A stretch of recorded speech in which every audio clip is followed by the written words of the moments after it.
as we put them through the neural occlusion screening process, this is something that I and others have developed over time. And Dr. Zebovitz here will be sitting here with me and commenting on each section as we go through bullet by bullet what we do when we screen patients from afar or locals. And the utility is not just for TMD screening or orofacial pain. The utility is for everyday dental practice. If you're getting ready to do a big restorative case, or you have something very strange going on with orthodontics, something doesn't look right, something's not quite right, we're going to introduce concepts that'll help you nail and target what the problem might be, what the inputs might be, whether they have pain or not. An anterior open bite that pops out of nowhere doesn't make sense. Something like that, or a floating bite. They don't have a proper CO, MIP, whatever you want to call it.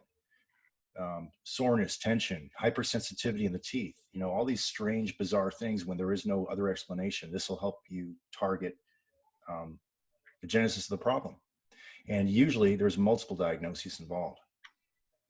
It is a pleasure. And just as those that know Nick, he's quite an extraordinary guy, and really his mission is to get the word out and help our patients and help us help our patients. So he's an amazing resource, and I'm honored to be associated with him and allowed to ride his coattails as we go through this.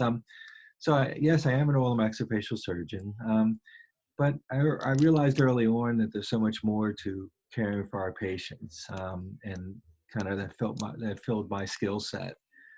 So my love has always been orthodontic surgery, but from that perspective, there's so many things that interplay into that.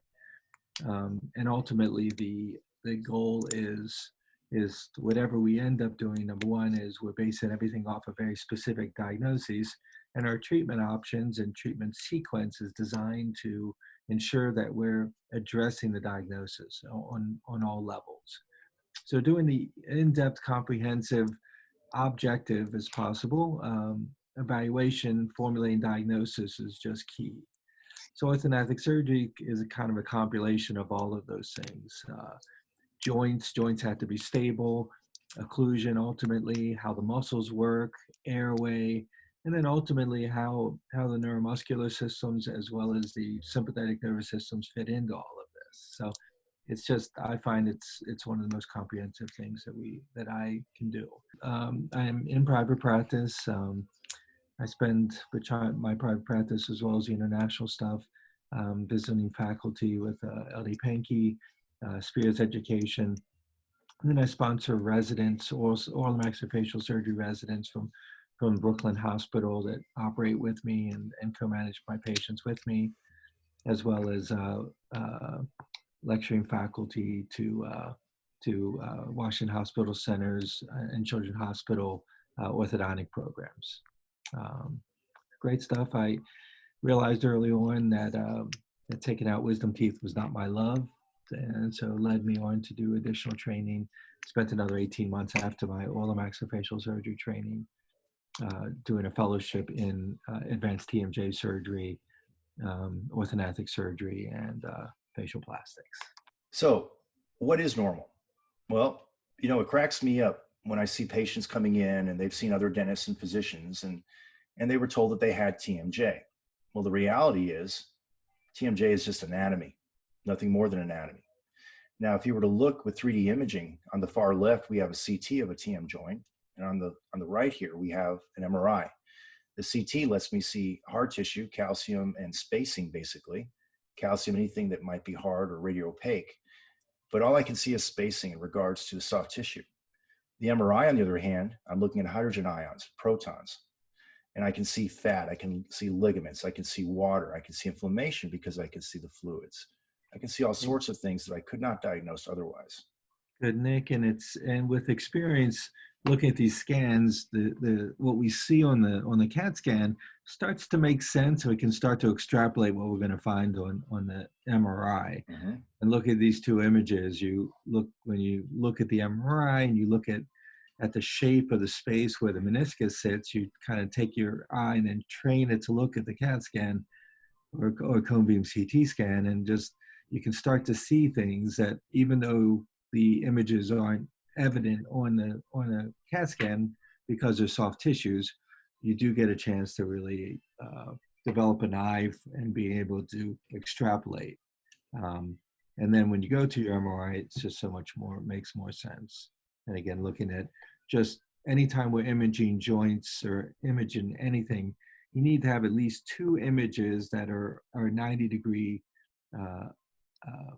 separated, meaning you look at a joint from the side and you look at it from the front and back.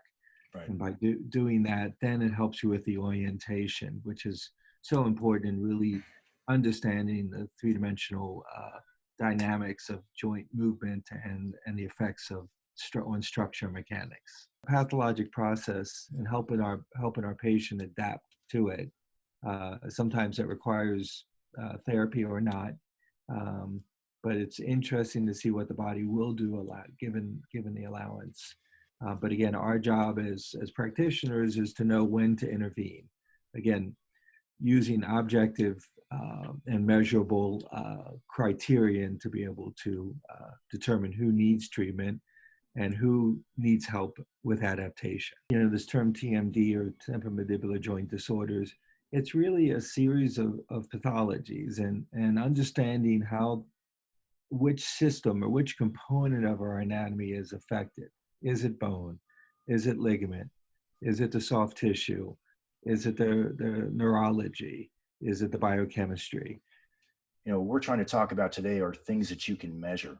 We can measure the occlusion, we can measure the joints, the rheumatology, we can run blood work, we can take MRI scans, CT scans. It's very rare to have someone that's completely normal. What if Ed and I told you that an anterior deprogrammer oftentimes will worsen the condition, especially if you don't know what's going on with the joint itself? So you technically need to measure and vet and diagnose the hinges themselves and the rest of the system before you should initiate any sort of treatment. But Nick, this is kind of a problem with our dental school education, in the respect that you know, a lot of times we're trained as technicians. Mm-hmm. You know, I mean, with dental disease, radiograph shows you decay. There's one treatment for decay. Mm-hmm. And I think, you know, this is where our patients come in. They're a mixed bag. There's multiple things going on. How did they develop a class 5 lesion? Is there other reasons other than toothbrush abrasion? Is there other things that we should be looking at? How much occlusal trauma? How much flexing of the mandible under load? And just, you know, the other considerations. So we just need to think about maybe not looking at things on the face value and being able to, you know, fully evaluate. And the hygienist, the first thing they do when they meet them is they say, Dr. Nick does not want to know why you're here. And at first they're kind of taken aback. But then they explain to him he doesn't want to know because he doesn't want to be biased. He doesn't want any subjectivity. He wants to put numbers to things before he diagnoses you. Then they kind of get it. And they respect it and understand it. So it's really important, I need to stress, at least for me, that the very last thing that I ask about is the chief complaint. Kids at a certain age don't feel pain. Yeah, right. And then somewhere 14 to 16, they lose that umbrella of immunity. You know, I'm JVAing everybody, right? Right. So, yeah. So let's say someone walks in, they have a busted first molar, a big amalgam, you know, needs a crown. If you look at their JVA, chances are excellent they're not Piper 1 per the JVA. Chances are they're 3A or worse. It's extremely rare for me to have a busted tooth and a beautiful clean within normal limits JVA. I agree. So most dental disease, you know, so that's it. So, I mean, number one, the prevalence of internal derangements, huge. Yeah. You know, how many people adapt and don't, but I mean, fracturing the distal of 18, they probably have a prematurity. Yeah. That was something that got sent to either you or Piper. Yeah. Yeah.